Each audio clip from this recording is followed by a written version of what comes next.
just a general concept of the essence of God. Да, ну вот это такая общая, это не с нее, это в целом концепция сущности Бога. Да? Любите Бога. Now, John brought up a good point yesterday. Жанна хороший вопрос подняла вчера. Sometimes we come up with a format. Порой у нас есть какой-то формат, какая-то матрица. And that's not exactly what that paragraph is saying. И мы пытаемся как бы втиснуть текст в эту матрицу, хотя текст на самом деле абзац говорит что-то другое. For example, you may use mercy. Например, вы можете использовать слово милосердие. That's not on this list, but that's an attribute of God. Но, то есть этого слова нету в данной схеме, да, но это тоже атрибут Бога. But if you take chapters 38 through 41 Но если вы возьмете главы с 38 по 41 and divide it into paragraphs, there's probably not more than 3 in each chapter. и разделите на абзацы, там, скорее всего, не более 3 в каждой главе. Первое, что вы должны сделать, это разделить вот эти 4 главы на абзацы. Well, I mean, there may be 4 or 5 paragraphs. Где-то может быть 4-5. If the Bible has the paragraphs, that would be. Да, но если в Библии вашей есть разделение на абзацы, как бы вы можете воспринять это как подсказку зала. And you want to ask yourself the question, what is this paragraph saying about God? И вам нужно задаться вопросом, что данный конкретный абзац говорит о Боге. Like there's a section on animals. Например, есть раздел о животных. And that might be like wise creator. И там, о том, как Бог там создал и питает животных. Вы можете сказать, что это о мудром Творце. You know, if that's your answer, that's great. That's perfect. И если это ваш ответ, то отлично, замечательно. But that could be also like loving God who feeds His creatures. Very good. Это может быть и любящий Бог, который питает свои творения, заботится о них. But take each of these paragraphs and say, what do I see about God in that paragraph? Но возьмите вот все эти абзацы и напишите мне, что я вижу, что я могу узнать о Боге на основании этих абзацев. So you may have 4 or 5 words per Может быть, chapter. где-то 4-5 ключевых вот таких атрибутов, слов на главу. I mean, give me the verses so that I know what paragraph you're talking И about. укажите, пожалуйста, стихи, чтобы я знал, из какого абзаца, из каких стихов вы это взяли, как вы разбили. Like verse 1 through 6, sovereignty. Например, стихи с 1 по 6 всевластие. So still on the introduction here. Так, у нас все еще введение в книгу Иова. You know, we're almost done. We're almost ready to get to the exciting part of the book. И мы, в общем-то, уже почти готовы перейти к, собственно, захватывающей части книги. All right. So what does this book say about God? Итак, что же эта книга говорит о Боге? First of all, the creator-creature distinction is highlighted. Во-первых, подчеркивается различие между Творцом и творением. In other words, God is different than man. Иными словами, Бог не такой, как человек. And God knows everything. Бог знает все. And He has it all under control. И Бог все контролирует. And we don't. А мы нет. And that's really the big highlight. Это очень такая явная, это очень явно подчеркивается на протяжении книги. Secondly, God's justice spans all of time. Во-вторых, то, что Божья справедливость, God's justice is not found in the moment. она осуществляется в долгосрочной перспективе. Мы можем не увидеть ее в данный конкретный момент. I mean, often we go to God in prayers is, I hurt, you need to fix it by Monday. И часто мы приходим к Богу в молитве и с таким посылом: Бог, меня ранили, меня обидели, и, пожалуйста, исправь это до понедельника. But God's justice looks at the big picture. Но Божья справедливость видит ситуацию с высоты птичьего полета. Бог видит большую картину. God is dealing with Satan justly. Бог поступает с сатаной справедливо.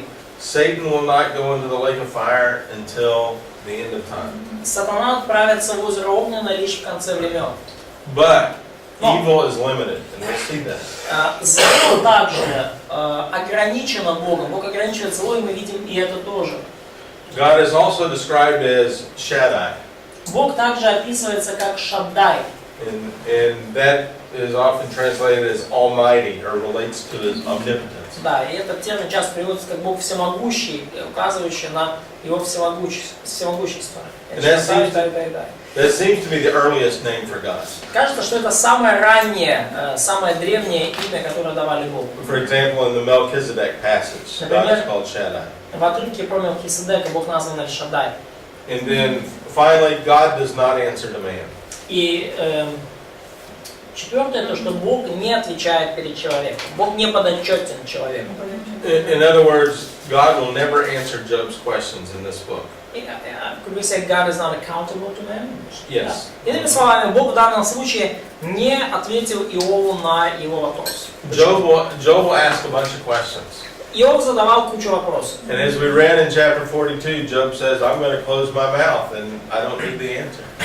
И в конце 42 главы мы читаем о том, как Иов сказал: я закрываю рот, и я больше ни о чем не буду спрашивать. And God never answers those specific questions. И Бог так никогда и не ответил на эти конкретные вопросы Иова. So what does this book say about man? Что же эта книга говорит о человеке? Is man operates on limited knowledge. Она говорит то, что человек живет согласно своему ограниченному знанию. Человек оперирует ограниченной информацией. And because of that, we have to trust God. И по этой причине нам нужно доверять Богу. Because for example, I don't think Job ever knew what happened in chapter 1 and 2. Говоря о книге, я уверен, что так никогда Иов и не узнал о том, что описано в 1 и 2 главе. Also, we live in a very complex scenario that is driven by God's will. И также жизнь человека — это очень сложный сценарий. Человек проживает в своей жизни сложный сценарий, и этот сценарий управляется Божьей волей. Satan is accusing you. Сатана обвиняет вас. There's demons involved.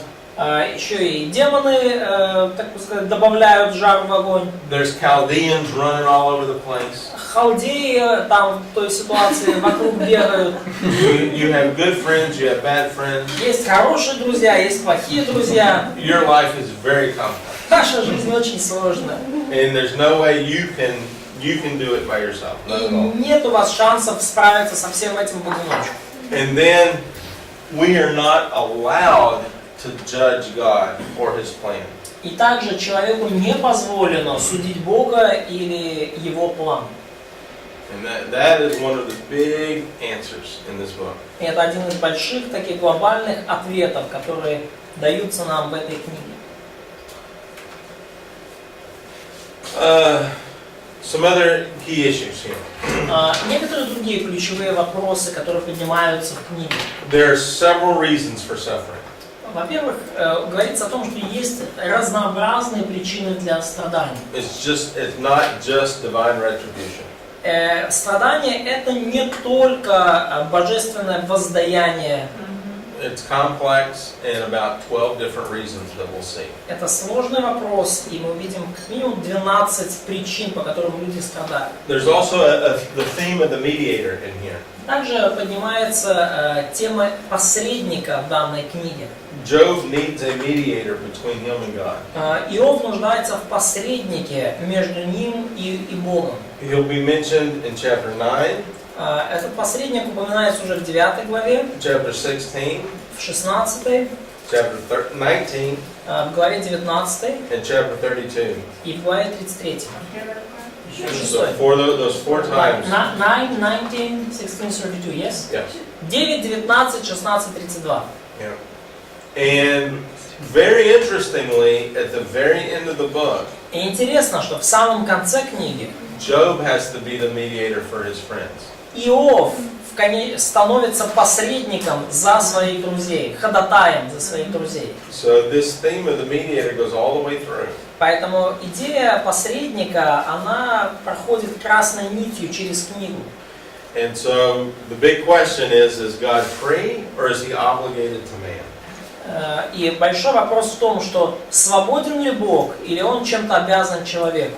And we've answered that several times. И нам несколько раз дается ответ на этот вопрос. And then finally we get to see friendship interactions. И в конечном счете мы видим взаимодействие между друзьями. So this is very interesting, particularly for counselors. Очень интересная книга, особенно интересная для душепопечителей. If you really get into the book of Job, you'll learn a lot of good counseling techniques and bad ones. Если вы действительно углубитесь в книгу Иова, вы узнаете очень много хороших техник душепопечения, также плохих техник душепопечения. Friends are great, but they can be a burden sometimes. Поэтому друзья это здорово, но порой они могут стать бременем. Wives are great, but sometimes they can give bad advice. Жены тоже замечательно, вообще брак хороший, но порой жена может дать вам плохой совет. All right, so here's a brief outline, and we're going to unpack this outline over the rest of the slides. We're not going to stop here and be done. We're gonna... Краткий план книги мы по ходу нашего изучения мы разложим уже более детально, но это просто мы не остановимся здесь, но чтобы вы просто видели. But in generalities, we have a frame that's narrative. Но в целом мы видим такую прозаическую рамку, где есть повествование. This is the center part that's poetry. А центральная часть книги это поэзия. Job starts it out with a monologue. Иов начинает книгу со своего монолога.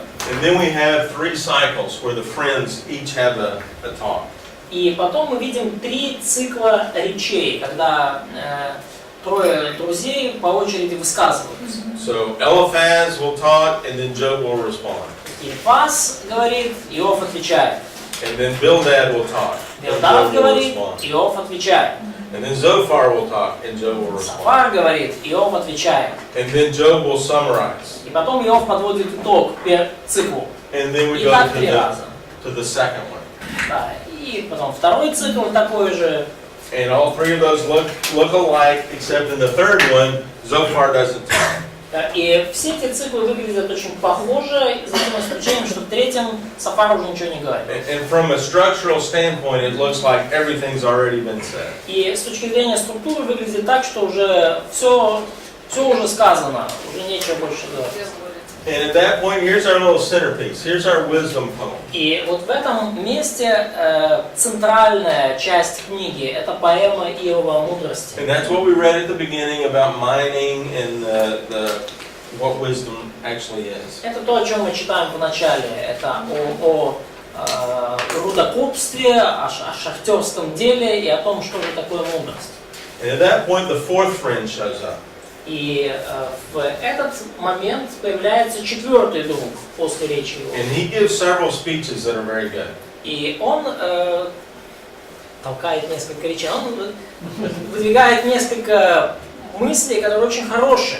And in here, he's going to give 12 different reasons for suffering. И в этих своих речах Елеуй указывает различные причины, по которым люди страдают. And then finally, God shows up. И в конечном счете появляется Бог. And God shows up in the storm. И Бог является в буре. Can I ask something? Mm-hmm. So could we add also like 29:31 when Job is talking about his righteousness? Yeah. So yeah, absolutely. Here's the wisdom, and then Job continues on with some more.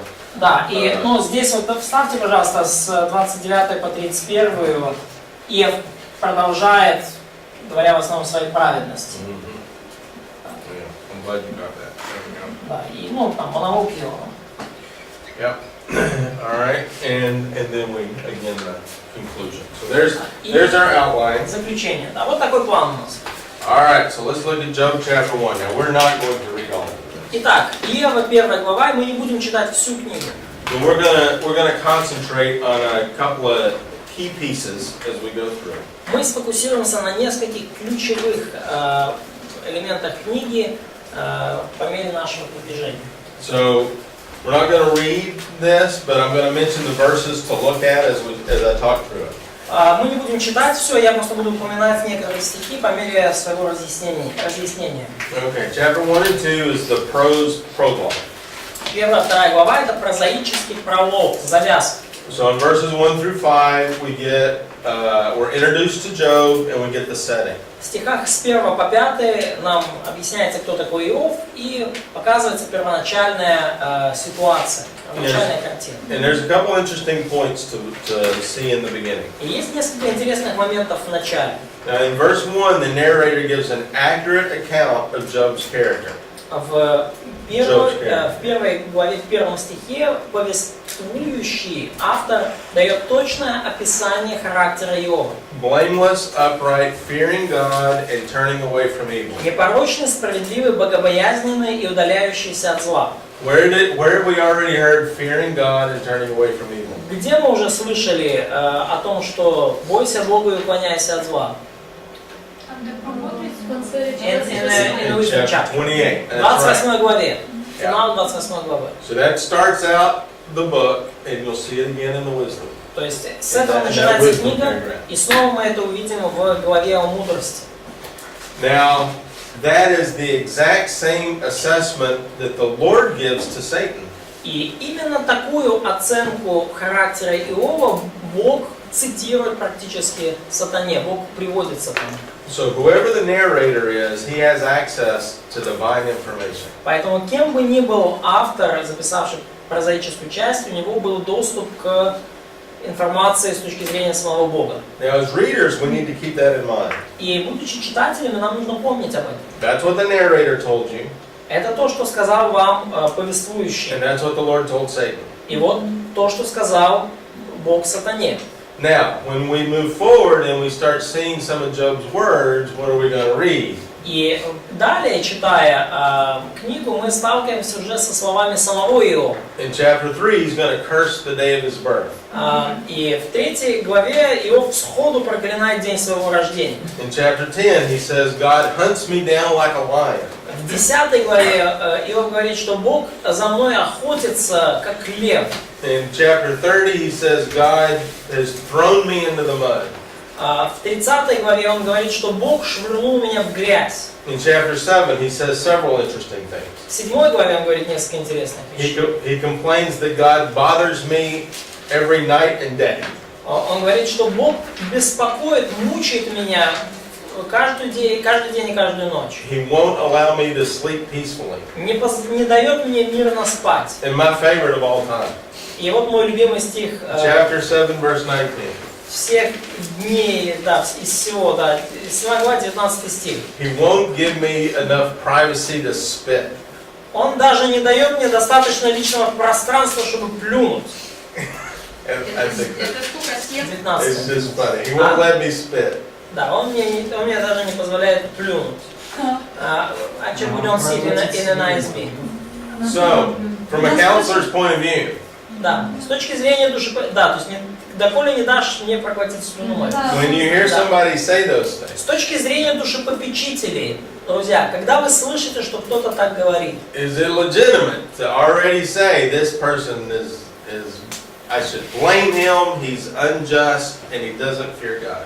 правильно ли говорить, что ага, что ты такое говоришь, ты не прав, надо такого человека обвинить и сказать, что он вообще не боится Бога? Apparently not. Очевидно, что нет. Apparently not. So we Очевидно, got to что be нет. careful. Поэтому надо быть осторожным. All right. So we've looked at the numbers already in his prosperity. И также мы, возвращаясь к первой главе, мы уже коснулись вообще его декларации, ну, то есть как бы тех чисел, которые описывали его благосостояние. And those numbers come back at the end of the book. И в конце книги эти числа к нам вернутся, будет еще одна декларация доходов. Now, one interesting thing in verse 5. И что интересно в 5 стихе, Иова 1:5. Here this is very different than the Mosaic Law. Ситуация очень отличается от закона Моисеева. Apparently, we have a patriarchal priesthood. Очевидно, здесь мы видим вот во время Иова патриархальное священство. So the father is offering sacrifices for his family. Когда отец, глава семьи, приносит жертвы за свою семью.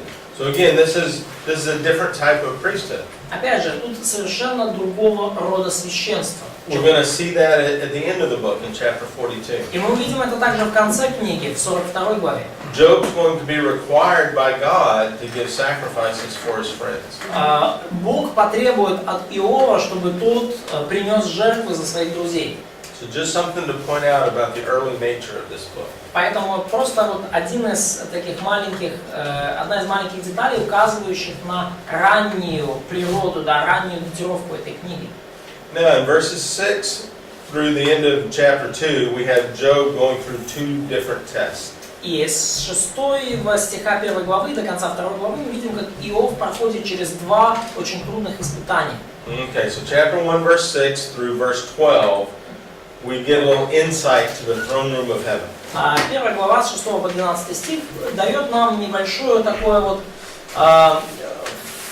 представление о небесном тронном зале, о зале Божьего престола. So Satan shows up and accuses Job to God. Сатана появляется в этом тронном зале Бога и выдвигает обвинения против Иова. Now notice a few things about evil. И обратите внимание на некоторые детали касательно зла в этом абзаце. So look at verse 12. Смотрите на 12 стих. God puts limits on the power of evil. Бог выставляет пределы злу, той силе, которая может набрать зло. Now we've already seen that happen in the flood, haven't we? Мы это видели уже при потопе, не правда ли? Everything was evil, there were murderous people, and God stopped it. Да, все человечество развратилось, все их мысли ушли вообще далеко от Бога, и Бог прекратил это безобразие. We know we're going to see that again when the Lord returns. И мы знаем, что мы снова увидим подобное, когда Господь вернется. And here we have it in Job's life. И мы видим теперь тот же самый принцип в жизни Иова. So in verse 12 he tells him, you can touch his stuff, but you can't touch his person. И в 12 стихе Господь сказал Сатане: ты можешь коснуться всего, что у него есть, но не трогай его самого. Now secondly, notice that God does not perform evil. И во-вторых, обратите внимание, Бог не осуществляет зло. See what Satan says in verse 11? Посмотрите, что Сатана говорит в 11 стихе. Satan tells God, you go destroy his stuff.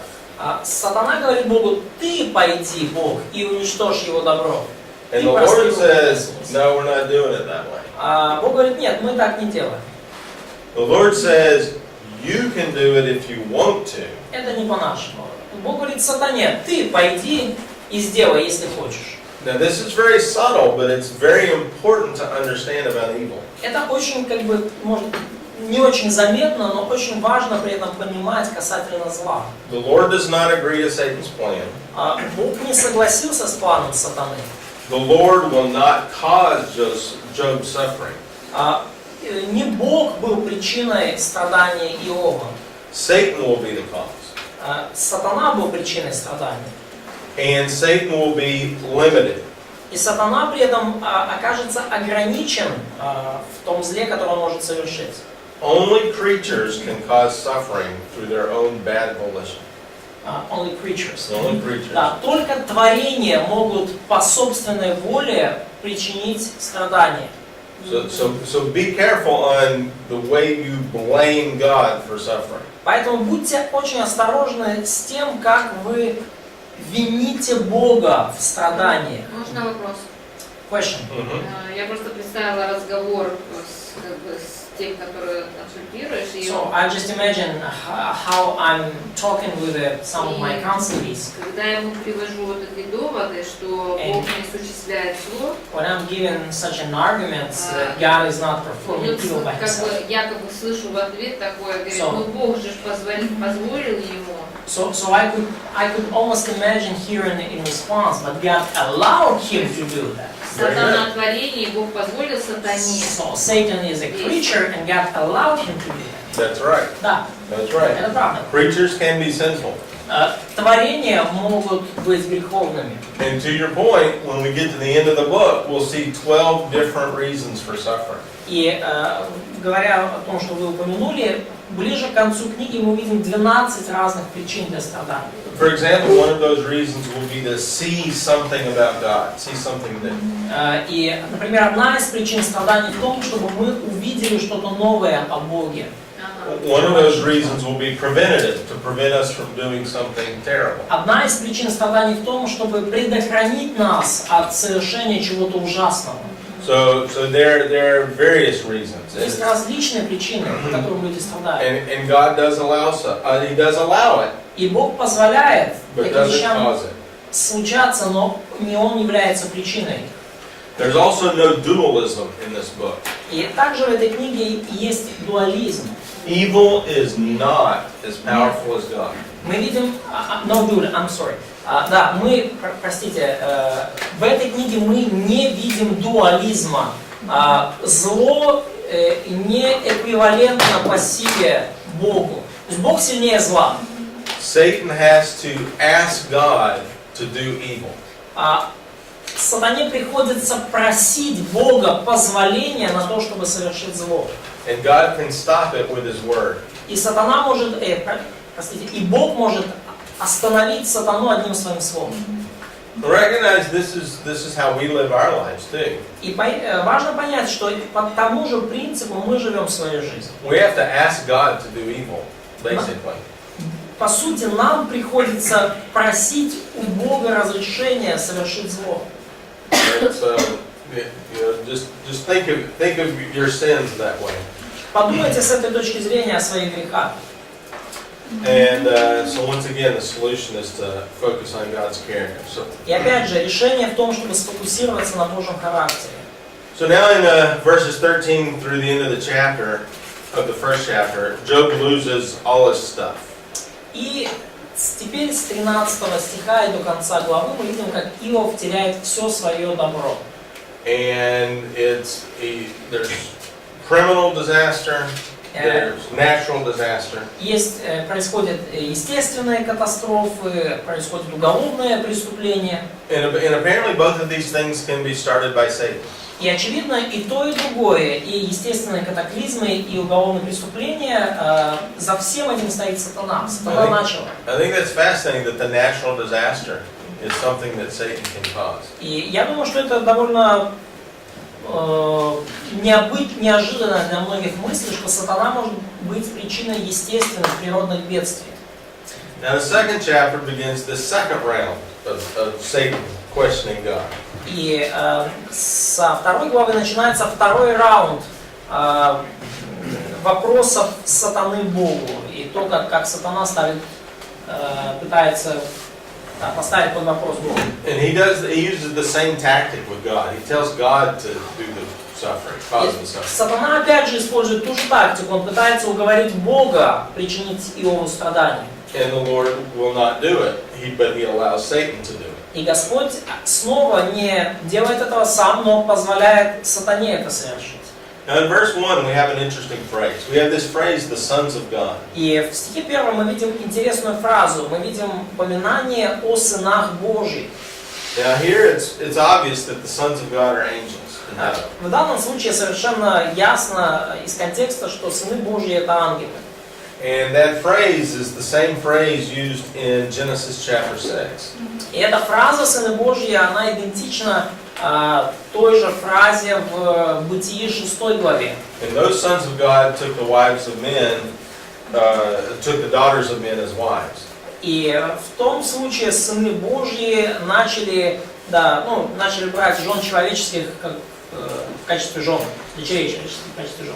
So both of these would be using ancient terminology. Поэтому в обоих этих случаях используется древняя терминология. So apparently there, prior to the flood, there was this intermingling of angels and human beings. И очевидно, что до потопа имело место вот это вот, так сказать, смешение человеческого и демонического или ангельского. This passage helps inform that other passage. Поэтому один отрывок в данном случае помогает лучше истолковать другой. Now notice that in verse 3. И обратите внимание, 2 глава 3 стих. The Lord says there at the very end of that verse, Господь говорит в самом конце стиха: You incited me against Job without cause. Что ты возбуждал меня против него, чтобы погубить его безвинно.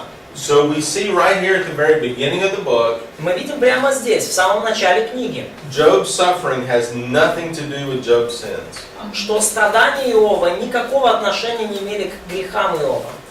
So that helps us frame in our minds what is happening in Job's suffering. И это позволяет нам в нашем сознании понять, расставить по полочкам, что же происходит в тот момент, когда Иов страдает.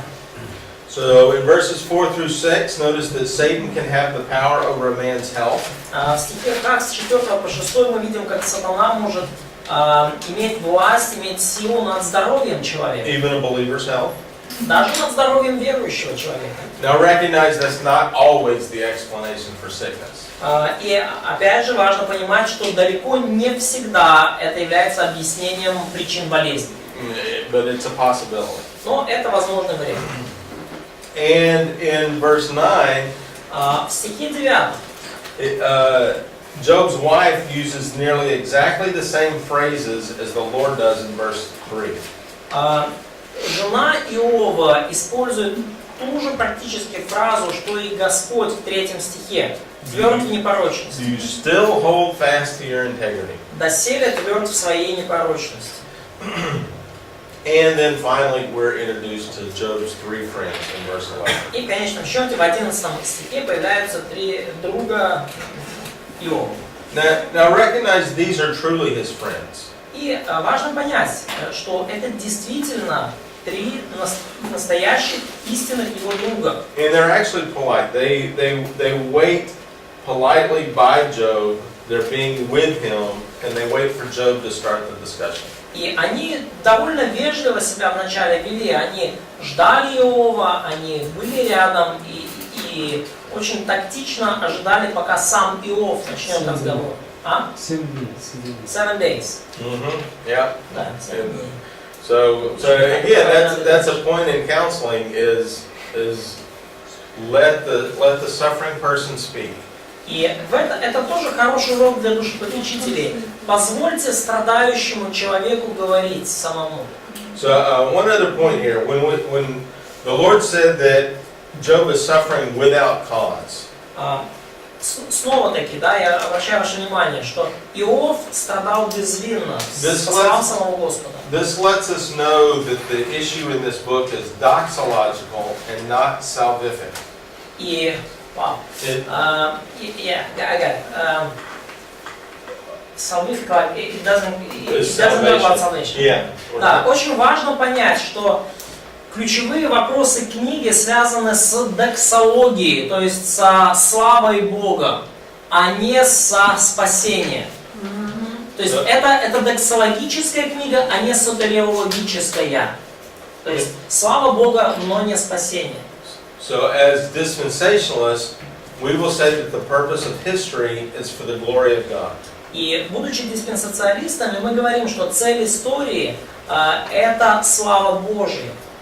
And that contrasts us with the Reformed tradition. И это немножко в противоположность с реформатской традицией. Their purpose would be for the salvation of man. С их точки зрения цель истории это спасение человека. Right? So what we're saying is this book in Job is more about man glorifying God in all circumstances. И что мы можем сказать, говоря о книге Иова, что она о человеке, и она о том, что человек должен прославлять Бога независимо от обстоятельств. Now that would include your salvation, certainly. И, конечно же, именно. Yeah, that would include you going to heaven. И, конечно, вот это прославление включает в себя также то, что вы попадаете на небеса, ваше спасение. But it's much more than that. Но это намного больше, чем просто ваше спасение. It goes beyond that to all your sufferings in life. И это намного дальше заходит, чем ваше спасение, и оно касается всех обстоятельств и страданий, которые есть в вашей жизни. Это чья точка зрения пропустила, что спасение? Реформатская точка зрения, да, что цель истории это искупление, спасение людей. Диспенсациалистская точка зрения, что цель истории это слава Богу. So now we come to the poetry section. Итак, теперь мы переходим, собственно, к поэтической части. In chapter 3, Job kicks things off here. И в 3 главе мы видим, что Иов сам распочинает промову. Ну, то есть он начинает разговор. Question for that. Оно начинается со слова «после этого». So, chapter 3 starts with the phrase after this. То есть имеется в виду, что, ну, может ли такое быть, что предыдущая часть, которая у нас в прозе когда-то была тоже в поэтике, но утеряна? So, could it be that this narrative part also had been existing before, but maybe was lost for some reason? So we have continuality here. Point is. It could be. And again, as we talked about yesterday, the chapter breaks. You know. Да, как я говорил вчера, разделение на главы условное. Yeah. So that could be the last verse of chapter 2 or whatever. Это может быть последний стих 2 главы. But it's basically the narrator saying, okay, here we go.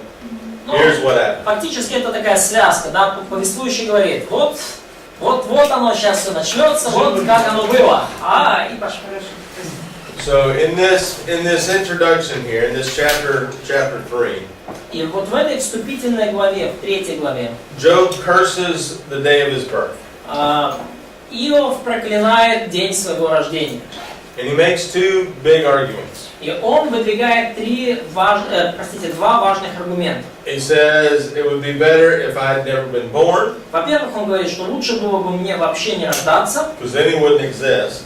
потому что тогда я бы не существовал. Or he would die right after birth. Или второй говорит, лучше бы мне умереть сразу после рождения. And then he wouldn't have to endure suffering. То тогда бы мне не приходилось сталкиваться со страданиями. And so basically the philosophical statement is we're all equal in death. И философское утверждение, стоящее за этим, в том, что в смерти все мы равны. And so he then asks this big question. И потом он задает этот важный вопрос. Is why does man live in which he can see his life, but he's just confined to a particular outcome? Он задает вопрос, почему человек живет таким образом, что он может видеть свою жизнь, но она все равно стремится, эта жизнь, к некому предначертанному концу. He says he's hedged in by God. In verse, What verse is this? он говорит, что Бог меня заковал, Бог меня Yeah, verse 23. в стихе 23, да, на что там все человеку, у которого путь закрыт, и которого Бог окружил мраком. And so this concept of being hedged in is very interesting. И вот эта концепция того, что мы скованы, да, что мы окружены, она очень интересна. So a hedge keeps you from looking over and seeing what's on the other side. It blocks your view. Да, то есть это, да, идея в том, что некое препятствие, некая стена закрывает ваш взгляд куда-то в другую сторону. At the same time, a hedge is also used for divine protection. Но также вот, эта стена может быть укрытием, и это может быть средством Божьей защиты в вашей жизни. So in verse 23, И в стихе 23 Job saying, I can't see where my path is going. Иов говорит, я не могу видеть, куда двигается мой путь, куда идет мой путь. But what God often says in Scripture is, I've hedged you in to protect you. Но что часто бывает в Писании, что я поставил перед тобой преграду, чтобы защитить тебя. So, do we really want to give up God's protection so that we can see ahead? Действительно ли мы так хотим отказаться от Божьей защиты, от Божьих преград в своей жизни и увидеть все, что ждет нас впереди? Well, you want to ask that question of yourself sometimes. Вам стоит иногда задавать такие вопросы себе. I mean, sometimes do we come into a situation where I don't know what I'm going to do next year. И порой вы сталкиваетесь с ситуациями, когда вы понимаете, что я даже не знаю, что буду в следующем году делать. So do we want to give up the protection for the knowledge? То есть, готовы ли мы отказаться от защиты ради знания? Well, this speaks to the whole point of this book. И вообще говоря, в этом и суть, в этом и ключевая идея данной книги. So this is the introductory passage. So if you want to get into the philosophy of the book of Job, you can come to this chapter. И это вступительная глава, вступительный отрывок книги Иова. Если вы хотите понять философию книги, вам нужно начинать с этой главы, с этого отрывка. And his questions are, why do I exist in the first place? И вопросы Иова такие: почему я существую в первую очередь? And why do I suffer? И второе: почему я страдаю? Why can't I see what's going on? Can't. I cannot see. И почему я существую, почему я страдаю, и почему я не могу видеть, что происходит. And so that is going to prompt this whole series of debates now. И с этих вопросов начинается вот эта трехраундовая, трехчастная серия дебатов, которая будет дальше. So now we have the first cycle of speeches in chapter 4 through 14. И с главы с 4 по 14 мы видим первый раунд этих дебатов, первый цикл. So now Elihu's first speech. Let me see if I have this correct. И первым говорит Элиуй. Элифаз, простите. Eliphaz, yeah. Sorry. Yeah, Eliphaz's first speech basically says that foolishness is punished. И первая речь Элиуя, ее можно подвести, итог ее можно подвести так, что глупость наказывается. And so we start out in the first 6 verses seeing that Job has been a man of integrity. И первые 6 стихов начинаются с того, что мы явно видим, что это первая речь Элифаза, 4 глава, с 1 по 6 стих, показывает, что Иов действительно был непорочным человеком, чей характер был целостным. See, now notice what he said, particularly in verse 3. Обратите внимание, что говорит Элифаз, особенно в 3 стихе 4 главы. Job has corrected a lot of people to make them strong. Вот Иов наставлял, исправлял многих людей и помогал им усилиться. Он поддерживал опустившиеся руки. In verse 4, he's helped people. Стих 4, он помогал людям. Probably both physically and helping them in wisdom. Скорее всего, это касалось и практической, физической помощи, но также помощи своей мудростью. However, in verses 7 through 11, Но, тем не менее, в стихах с 7 по 11 we now have a false premise. мы теперь видим ложную предпосылку, ложный тезис. He basically says the innocent don't perish. И по сути здесь Элифаз говорит, что невинные не страдают. Вспомни же, погибал ли кто невинный. And this is really that statement of that retribution doctrine. И фактически это утверждение той самой неверной доктрины воздаяния, доктрины компенсации. Now notice verse 8. Where does he get this doctrine? И далее, verse 8. Verse 8. Да, и посмотрите 8 стих. Откуда Элифаз взял это учение? Откуда он взял эту доктрину? Какой 8? 8, 4:8. This comes out of his experience. Эта доктрина пришла из его опыта, как я видал. Eliphaz has observed this in his life. Элифаз наблюдал это в своей жизни. Now this is a danger to us. Do we learn everything by experience? И это опасность для нас. Все ли мы можем узнать, всему ли можно научиться из нашего опыта? No. And particularly in the New Testament, we learn by Scripture primarily. И особенно, когда речь о новозаветной истине, мы все, что знаем, новозаветную истину, мы знаем из Писания. Now it is true that our experience should complement what we learn. Правда ли, что наш опыт должен соответствовать тому, что мы изучаем? Подтверждать? Yes. But Но we don't want our experience to inform our Scripture. Но мы не хотим, чтобы наш опыт, так сказать, влиял на то, как мы понимаем Писание, как мы его читаем. Now you probably see this in your experience at prayer meeting. И я думаю, что вы часто можете похоже наблюдать на молитвенных собраниях. You ever have, if you have little kids, or you used to have little kids, some of you. Да, ну вот у вас есть, может, маленькие дети, у кого-то уже они были маленькими когда-то. But as you walk your child through their prayer life, you'll notice those answers sometimes come the next day. Но когда вы, например, воспитываете ребенка, да, ну, в христианском Or even in the next hour. вы часто наблюдаете, что и вы учите ребенка молиться, то вы видите, что ответы Божьи приходят буквально на следующий день или даже на следующий час. And you're watching God train that child to trust Him. И вы видите, как Бог учит этого ребенка доверять Ему. But now that you've been a Christian for many years, sometimes your prayers don't get answered in hours. А вы уже христианин много лет, и ваши молитвы далеко не через час получают ответ. Because you've already learned the basics of trusting God. Поскольку вы уже научились основам того, что значит доверять Богу. Sometimes your problem's a little more complex. И порой ваши проблемы куда более сложные. And so we have to be very careful on experience. И потому нам нужно быть очень осторожными с нашим опытом. And so this is where Eliphaz is coming up with this doctrine. И вот в этот момент мы видим, Элифаз выдвигает вот эту ложную доктрину. So Eliphaz's experience so far has seemed to reinforce this doctrine.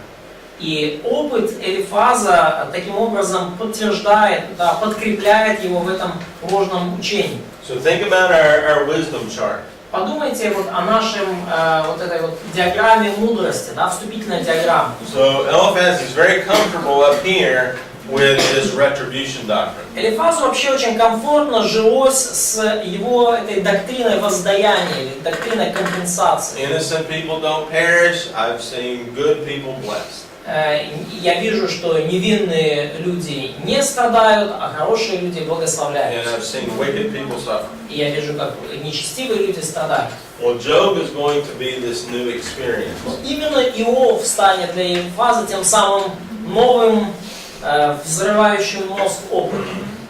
So now if we look down to verses 12 through 21. И давайте посмотрим стихи с 12 по 21. This is, we could entitle this paragraph that no man is pure before the Creator. И можно дать название этому отрывку, что ни один человек не чист перед Творцом. Никто не чист перед Творцом. And the core principles there in verse 17. И ключевой принцип здесь в 17 стихе. Человек праведнее ли Бога?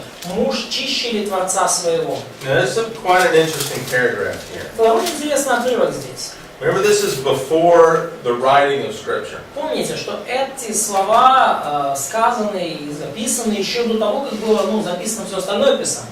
And apparently Eliphaz has been taught some doctrine through visions. И очевидно, что Элифаз получил некое доктринальное наставление через видение. Now, the statement in verse 17, can man be just before God and pure before his Creator? И вот это утверждение, человек праведнее ли Бога, муж чище ли Творца своего? That question demands a negative response. Этот вопрос сам по себе предполагает негативный ответ. Ответ нет. Now, this is a true statement. Это верное утверждение, по факту. But recognize that applies to the three friends as much as it applies to Job. Но обратите внимание, что этот принцип применим к трем друзьям Иова точно так же, как и к самому Иову. And that's one thing that they're not going to pay attention to. И вот на это как раз-таки они внимания не обратят. It actually applies to all human beings. Вообще говоря, этот принцип применим ко всем людям. So where are we going? Are we over time? We are fine. We have 17 more minutes. Oh, we're here. Okay. I'm sorry. All right. All right. So now as he moves into, let's see. Where am I at? Are we on chapter 5? Yeah. Are you going to talk about his like supernatural experience in verses 13? No, not other than just to let you know once again, this is a very early book. Okay. And this is prior to probably the Mosaic Law. Да. Я просто хочу вам показать, что эта книга очень древняя, она еще написана до Моисея закон. So now as we move to chapter 5, we look at verses 1 through 7. Итак, переходим к 5 главе и прочитаем стихи с 1 по 7. And we see that fools are punished in a variety of ways. И мы видим здесь, как глупцы наказываются самыми разными путями. As a matter of fact, when we look at the book of Proverbs, we'll see a whole bunch of that. Да, и уже когда мы перейдем к книге притч, мы действительно увидим просто богатое разнообразие того, как наказываются глупцы. But we see this verse 1 here, this challenge that he makes. Но мы видим в первом стихе вот этот вызов, который бросает Элифаз Иову. And Job's going to take that up a little bit later. И Иов ответит на этот вызов немножко позже. Now you remember, when you counsel somebody, they're going to throw your words back at you. Помните, когда вы душеопекаете других людей, они ваши слова обратят против вас же. So you're going to want to be careful as to what you say. Поэтому будьте осторожны с тем, как вы говорите. Particularly somebody that really is hurting. And Да. Job is hurting. Особенно, когда вы говорите с кем-то, кто сильно страдает. А Иов в данном случае сильно страдает. So he is going, in verse 1 here, which of the holy ones will you turn to? И в 5 главе 1 стихе он говорит, кому из святых обратишься ты? О каких святых он говорит? That terminology is related to angels. Эта терминология в данном случае указывает нам на ангелов. Now, Job is going to pick that concept up a little bit later with a mediator. И Иов чуть позже затронет эту концепцию, он вернется к этому вопросу, когда будет говорить о посреднике, о ходатае. Are there any angels that can mediate for us? И он задаст вопросом, есть ли какие-то ангелы, которые могут ходатайствовать за нас, быть посредниками в нашу пользу? Почему мы делаем вывод, что святые это ангелы? So how could we make a conclusion that holy ones are angels in that case? That's just the terminology that's used for angels. Это терминология, которая используется для ангелов. So do we have any other I don't have details to answer that question. Да, к Right сожалению, у меня для того, чтобы ответить на этот вопрос детально, не хватает деталей. Это какой стих? 5 глава 1 стих. Yeah, but I mean, obviously it can be debated. This is a lot of old language, but Конечно, здесь тут можно поспорить, можно устроить дебаты. Язык, опять же, очень древний. yeah, but I would agree that is referring to angels at this point. Но я все-таки предпочту считать, что в данном месте, в данное время под словом «святые» подразумеваются ангелы. And the interesting point about that И интересно вот что, is that in Hebrews, что в иврите we start off in Hebrews that Jesus is superior to any angel. Да, я прошу прощения. В послании к евреям начинается книга с того, что Иисус превосходит ангелов. And I would see that as a reference back to the anticipation in the Old Testament. И я вижу это как некая отсылка к вот этим древним еще ветхозаветным ожиданиям. Let's see here. Yeah. So the solution then in verses 8 through 16 is to seek God. И решение, которое предлагает Элифаз в стихах с 8 по 10, это искать Бога, обратиться к Богу. And so, happy is the man who accepts the Lord's discipline. Verse 17. И да, стих 17, да, он говорит, блажен человек, которого вразумляет Бог. Потому наказание вседержителя не отвергай. Unfortunately, this isn't the case with Job because he's not being disciplined. К сожалению, это не тот случай, да, это не случай Иова, потому что Иов в данном случае не наказывается, не подвергается божественной дисциплине. And then we have a really nice list of things that believers are protected from. И далее идет очень хороший список вещей, да, бед, от которых Бог сохраняет верующих. Now we don't want to dismiss this because Eliphaz is saying it. И мы не хотим отбросить просто эти слова лишь потому, что Элифаз сказал их. This is generally true. В целом, вообще в общем, это правда.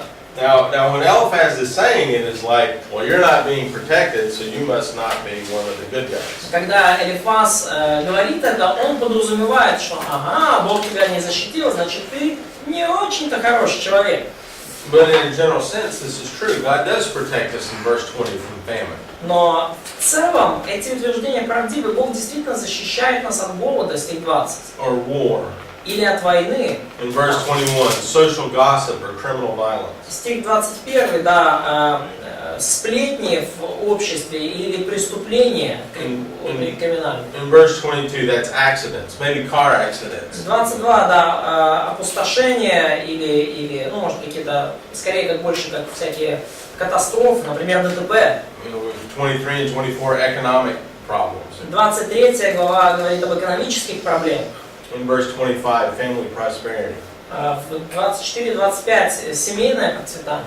And I think that's interesting that God's going to protect you from that horrible disaster. И я думаю, что это довольно интересно, что Бог, Он защищает нас от этих ужасных неприятностей. That's in a list of all these horrible things, and you may have all kinds of children out there. И children. Right, you have many descendants. It's in the list of disasters. Да. И перечисляются самые разные неприятности, да. Даже указывается, что семя твое многочисленно. Вот, это тоже целая куча проблем. But I think in the biblical point of view, a large family is your social security and your medical care. Да. Но с другой стороны, конечно, то есть нам иногда кажется, что большая семья это куча проблем, но с библейской точки зрения большая семья это ваша медицинская страховка, и это ваша пенсия, это ваше социальное обеспечение. So in chapter 4 and 5, basically Eliphaz is saying, fools are going to suffer. Потому, если в целом подытожить слова Элифаза с 4 по 5 главу, он говорит, что да, глупцы страдают. So in chapter 6 and 7, Job gets to respond to this. И в 6 и 7 главе Иов отвечает на это утверждение. And so we see in verses 1 through 7 that Job is telling him, look, I'm taking this seriously. И мы видим в начале 6 главы, что Иов говорит, ребят, я вообще серьезно это все переживаю и воспринимаю. That's what verse 2 is saying, is my grief is heavy. You know, I'm taking this seriously. Да, и в общем-то, о чем говорит 2 стих, да, что мои вопли, мое страдание, то есть мое, да, то есть буквально, да, мое дыхание тяжелое, да, если вы верно были взвешены вопли мои. Мне тяжело. So, and then in verses 8 through 13, Job now claims his innocence. Да, и далее в стихах с 8 по 13 Иов утверждает свою невиновность. However, he acknowledges that his innocence isn't going to protect him. И он утверждает свою невиновность, при этом признает, что его невиновность никак его не защитила. So in verses 8 through 10, he says, you know, it would really be a relief if God just went ahead and killed me. И в стихах с 8 по 10 он говорит, было бы большим облегчением, если Бог меня просто убил. But he will rejoice in his pain if his relationship with the Holy One would improve. Но далее он говорит, что я буду радоваться своей боли, если мои отношения со святым улучшатся. So that's what he's saying in verse 10. Это то, что он говорит в 10 стихе. That I could rejoice in this. Да, это был бы еще отрадуй мне, я крепился бы в моей беспощадной болезни. If it's going to prove what you say. Да, если бы Бог подтвердил то, что я говорю, то я бы еще держался. Now, one interesting thing about verse 10 is that he indicates that the words of God were given to Job, and Job knew them. И интересно, что в 10 стихе то, что изречения святого, слова Божьи были даны Иову, и он знал их. Now, as we went through in our introduction, we placed this before Abraham. И когда мы в введении датировали книгу, мы говорили, что эта книга написана еще до Авраама. So somehow people had God's word somehow. Каким-то образом у людей было Божье Слово, Бог доносил его, были изречения святого известны. So that's kind of an interesting concept, but I don't think we can add much to that. Это довольно интересная концепция, но я не уверен, что мы можем много к этому добавить. All right, so in verses 14 through 23, В стихах с 14 по 23 he tells these guys, look, your accusations aren't true. Он говорит этим ребятам, ну, слушайте, ваши обвинения неправдивы. So look at verse 14. Посмотрите на стих 14. He says that for the sparing man there should be kindness from his friend. Он говорит, что к страждущему человеку должно быть сожаление от друга его. And the reason is that he doesn't forsake the fear of the Lord. Поскольку он не оставил страха к Вседержителю. So you see, they're like because. Yeah.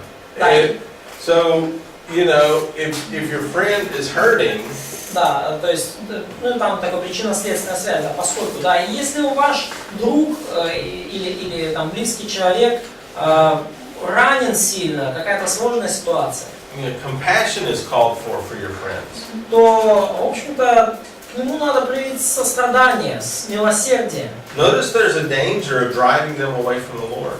И обратите внимание, что есть опасность отдалить человека от Господа. So as we counsel our friends and our family members, И когда мы душеопекаем наших членов семьи, наших друзей, we have to be very delicate about going in and saying, well, you deserved all this. You know, you're an awful person. нам нужно быть деликатными с тем, чтобы не сказать, ну так ты все это заслужил, ты вообще ужасный человек, вот тебе по делам. Be very careful. Будьте осторожными. It is always better to find out what they have to say first before you evaluate the situation. И всегда будьте осторожны в том, чтобы сначала услышать человека, и что он или она скажет перед тем, как оценивать ситуацию. And again, verse 14, the word Shaddai is used for the Lord. И опять же, в стихе 14 снова использовано слово «шаддай» по отношению к Богу, Вседержитель. And that speaks of God as all-powerful. И здесь говорится о Боге, как о Боге всемогущем. So, Стих 6.14. 6.14. Не оставил страха к Вседержителю. so in verses 24 through the end of the chapter, here, chapter 6, Стих 24 до конца главы. Job now asks them for proof of his sin. Иов просит своих друзей доказать его грех, доказать его виновность. And again, Job gives a very interesting lesson for the counselor. И Иов тем самым дает очень хороший урок душепопечителю. In verses 24 through 26, В стихах с 24 по 26. Job is going to admit how painful their words are. Иов признает, насколько болезненны для него их слова. Now, if these guys are his friends, И если эти люди его друзья, they're going to know his weaknesses. они должны знать о его слабостях. And they have probably said something that poked that weakness. И, скорее всего, они сказали что-то, что вот, ну, их слова надавили на болевые точки Иова. You know, it probably doesn't take more than a good weekend or two with a buddy to know what his weaknesses are. Я думаю, что достаточно провести там с человеком недельку, даже выходные, чтобы понять, где у этого человека какие-то слабости и уязвимые зоны. And so Job asked right off the bat here in verse 26. И прямо вот сходу, да, с плеча, так сказать, Иисус говорит, Иов говорит в 26 стихе. He says, are we going to get into a heated argument and you're going to reject everything I say? In verse 26? Yeah, verse 26. You're going to reject everything I say and we're going to get into this heat of the wind, this hot argument. Да, то есть он говорит, что вы отвергаете, вы все равно отвергнете все, что я скажу, и вы находите любой повод для споров. Вы просто на ветер бросаете слова буквально. Now the advice for the counselor is, Да, бо на вітер слова отчайдушного. when you speak to a hurting person, Совет душепопечителю, когда вы общаетесь с раненым, с человеком, который переживает страдания. they're going to get loud very quickly. Такие люди очень быстро, очень резко могут повысить голос, да, выйти из себя. So as the counselor, you cannot respond in kind. Как душепопечитель вы не можете им ответить тем же. If you get loud when they get loud, Если вы выходите из себя в ответ на то, как они повысили голос, they're going to get louder. то они в итоге повысят голос еще больше. And then you've lost control. И потом вы вообще теряете контроль над ситуацией. And none of your advice is going to do good. И ни один из ваших советов не принесет никакой пользы. And so Job asked this question right off the bat. Job is an incredibly wise man. И он задает этот вопрос, и буквально сходу, и он потрясающе мудрый человек. And the problem with the poetry of Job is understanding some of these phrases here. И проблема с поэзией Иова, с его поэтическим языком в том, чтобы понять смысл некоторых фраз. There at the end of verse 26, when the words of one in despair belong to the wind. He's talking about just this hot air, this hot desert storm. Да, и когда он говорит, что вы на ветер пускаете слова ваши, он имеет в виду вот этот вот горячий воздух пустыни, вот горячий ветер пустыни. So he asked right up front, is this going to just turn into a hot argument? То есть он дает тем самым понять, что как бы дискуссия становится очень горячей, да, то есть вы реально, ребята, тут как бы палите меня. Guess what happens? Как вы думаете, что происходит дальше? The answer would be yes. Да, ответ будет да. So do you see? You have a question there. Yeah, so Job's asking Eliphaz this question. Да, то есть Иов задает вопрос, да, вы придумываете речи для обличения, да, вы на ветер пускаете ваши слова, да, и ответ, конечно же, да. Can I make a short comment about the translations? Уже по опыту перевода данного курса, уже третий раз, перевод Агиенко в 80% случаев точнее в книге Иова, чем синодальный. Синодальный уходит в молоко очень часто в этой книге. Переводишь похоже на Агиенко. Да, поэтому да, если есть возможность, да, пользуйтесь Агиенко там в телефоне или чем-то. So Ukrainian translation is way better in job than Russian translation. Russian translation goes off often time. Oh, really? Okay. Yeah. All right, well, let's pause there and сделаем здесь паузу, да, чтобы владельцы перевода Агиенко немножко пришли в себя.